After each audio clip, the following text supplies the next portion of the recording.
Welcome to Rekordbox in 3 minutes. In this video, I'm going to show you how to use this database management software to make your DJing life a whole lot easier. To download Rekordbox, you need to go to rekordbox.com, and here Nicky Romero will tell you that you need to download the software, click on the big red button, and install it on your computer. You're also going to need to register an account with Pioneer to do so. Once that's installed and you load up the application, it's going to look a lot like this with no tracks whatsoever. So to import a track, the easiest way is to just navigate to some tracks on your hard drive and drag and drop them into your collection. Once you import them into the collection, it'll automatically start analyzing all of the tracks. When Rekordbox analyzes the tracks, it does a couple of things. It will assign a BPM value to your track. It will detect the key of the track. It's also going to create a visual waveform that you'll be able to see scrolling on the CDJ Nexus series. And it also assigns a beat grid to the track. The beat grid is what makes all of Rekordbox really work well together on the CDJs.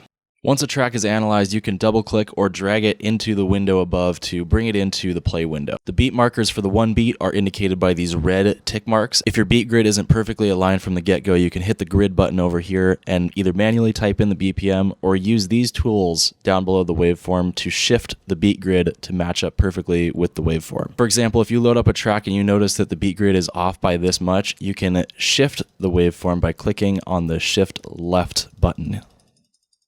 You can also line up the one beat by scrolling the white cursor to the immediate start of your track and selecting this middle button. Rekordbox allows you 10 regular memory cues and 4 hot cues, 3 if you're on CDJs. To set memory cues, we want to get out of the grid adjustment buttons here and switch over to cue/loop. As long as you have quantize on, you don't have to get super close. When you hit cue, it'll automatically snap to the nearest beat grid. After you've found a cue point that you like, you can hit memory and store it into memory. You can then continue this process to set up to 9 other memory points. You'll then be able to call back and forth between these different cues on the CDJ using the call left and the call right buttons.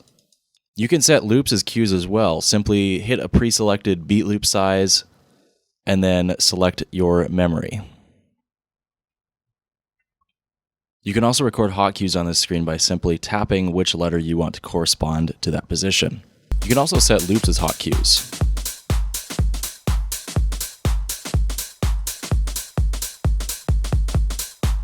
Once you have all of your cue points and beat grids coordinated on your tracks, you're going to need to export them to either a flash drive or an SD card. To export, you can either right-click on tracks individually and go to export them to your device,